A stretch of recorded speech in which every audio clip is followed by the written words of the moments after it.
नमस्कार मित्रांनो.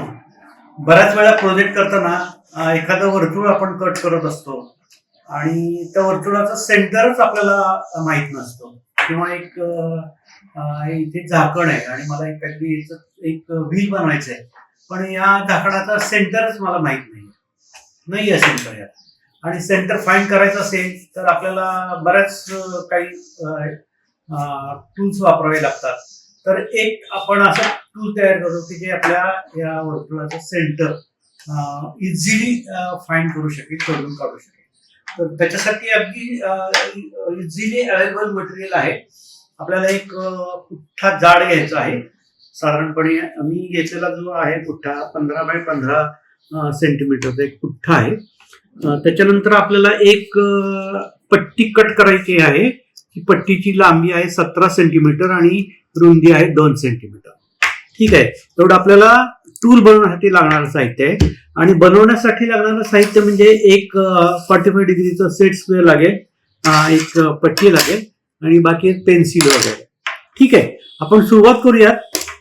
पहिल्यांदा हा जो आपण स्क्वेअर घेतलेला आहे, हा चौकोन घेतलेला आहे, हा याचा जो कोन आहे हा एक्झॅक्टली कट करताना तुम्ही काळजी घ्यायची की हा एक्झॅक्टली 90 डिग्रीचा अँगल आहे.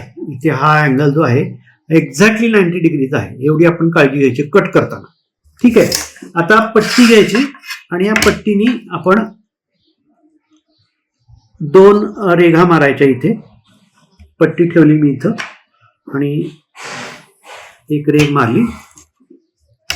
इथे पट्टी ठेवतो आणि दुसरी रेघ मारतो.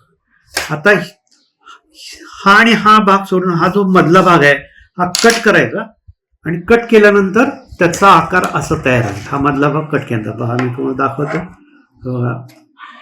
म्हणजे हा 15 बाय 2 आणि हा 15 बाय 2 असा आपल्याला हा बरोबर 90 डिग्री अँगल असणारा एक आपल्याला आकार तयार केलेला आहे. हा एक्झॅक्टली 90 डिग्रीचा अँगल आहे.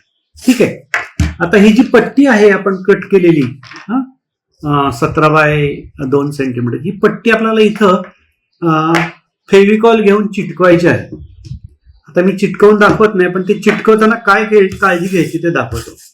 हा जो सेट स्क्वेअर आहे हा 45 डिग्रीला आपण इथे लावायचा आहे आणि 45 डिग्रीला इथे लावायचा, एक्झॅक्टली लावायचा.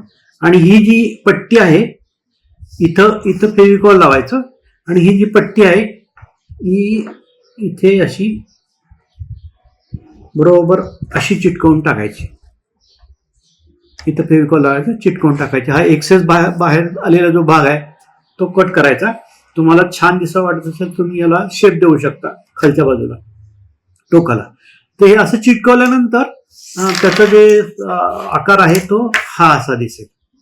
ठीक आहे. इथे बघा मी हा बरोबर 90 डिग्रीचा कट केलेला आहे आणि इथं हा बरोबर तुम्हाला दिसेल हा बरोबर 45 डिग्रीला कट झालेला आहे. ठीक आहे. आता हे आपलं टूल तयार झालं. या टूलच्या सहाय्याने आपण सेंटर कसा काढायचा, तर हे वर्तुळ ठेवायचं असं ठेवायचं आणि पेन्सिल घ्यायची आणि पेन्सिलनी फक्त एक अशी रेघ मारायची.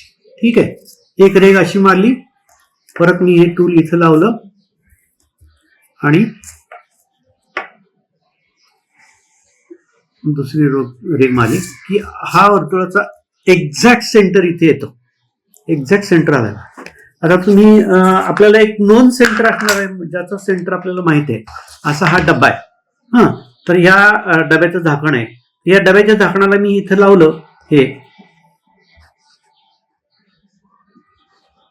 हा बघा दिसतंय तुम्हाला एक्झॅक्ट सेंटरला इथे ही जी पट्टी आहे एक्झॅक्ट सेंटर मधून गेलेली आहे. आता आपण हा जो झाकण आहे डब्याचं, या झाकणाचं सेंटर आपल्याला काढायचं आहे. याचं मला एक समजा व्हील बनवायचं आहे आणि सेंटर काढायचं आहे व्हील बनवण्यासाठी. तर मी काय करणार, हे असं लावणार, हे दोन्ही बाजूला लावणार आणि इथं एक रेघ ओढणार.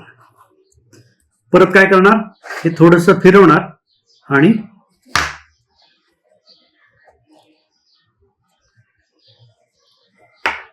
दुसरी रेग मारणार. हा एक्झॅक्टली या डब्याच्या टोपणाचा सेंटर आपल्याला सापडलेला आहे. तर हे फार उपयोगी टूल आहे आणि आपल्याला प्रोजेक्ट करताना बऱ्याच वेळा असे आपण स्वतः बनवलेले टूल्स आपण वापरू शकतो. पण मित्रांनो, हे होतं कसं तुम्हाला माहिती आहे का? तर आता हे समजा हे एक वर्तुळ आहे. तर ज्यावेळेस आपण परपेंडिक्युलर बायसेक्टर, ही कॉर्ड आहे आणि या कॉर्डला परपेंडिक्युलर बायसेक्टर ज्यावेळेस टाकतो त्यावेळेस तो बायसेक्टर या सेंटर मधून जात असतो. आता तुम्हाला इथं दाखवतो. ही कॉर्ड आहे आणि या कॉर्डला इथे दोन्ही बाजूला आपण हे चिटकवलं आणि चिटकवल्यानंतर बरोबर आपल्याला असं दिसेल की हा जो याच्यामध्ये सेंटर मधून हा पास झालेला आहे. परपेंडिक्युलर बायसेक्टर जो आहे तो बरोबर याच्यामधून पास झालेला आहे. तर याच्यामुळे आपण 2 वेळा असं केलं आणि क्रॉस काढावं असं काही नाही, 2 वेळा केलं की आपल्याला बरोबर एखाद्या वर्तुळाचा सेंटर सापडतो. तर हे जे अशा प्रकारचे टूल्स आहेत ना, आपण सहजासहजी घरी बनवू शकतो आणि त्याचा आपण आपल्या नेहमीच्या ह्याच्यामध्ये उपयोग करू शकतो किंवा प्रयोग करताना उपयोग येतो किंवा काही उपकरणं बनवताना आपल्याला जे ॲक्युरेसी लागते ती याच्यामध्ये येत असते. तर तुम्हाला आजचा हा प्रोजेक्ट आणि हे जे उपकरण बनवलेलं आहे हे तुम्हाला आवडलं असेल तर नक्की लाईक करा, आमच्या चॅनलला सबस्क्राईब करा आणि शेअर करा. धन्यवाद मित्रांनो.